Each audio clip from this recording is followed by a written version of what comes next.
What do you think is a misconception among nurses about getting involved in policy work? This one is easy for me because throughout my career, I've had different positions within volunteer organizations of like legislative chair or legislative lead.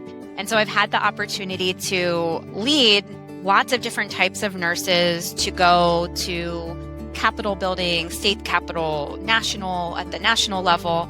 And one of the things that I always hear from nurses who haven't really done a lot of this work is, why would they want to hear from me? I am not a policy expert.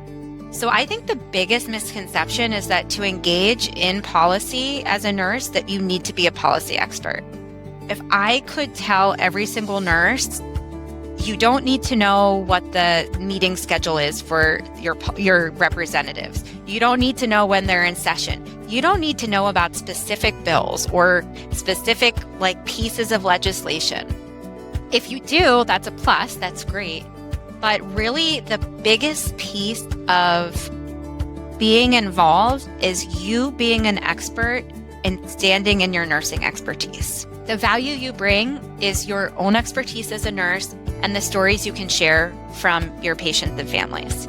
Again, I think one of the things we're taught as nurses is to advocate for our patients and families.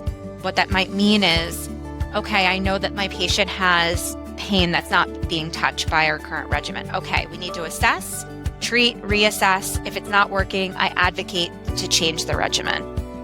What that means in the system level is if we see policies or structures that aren't working for our patients, we can be their voice to let our representatives know.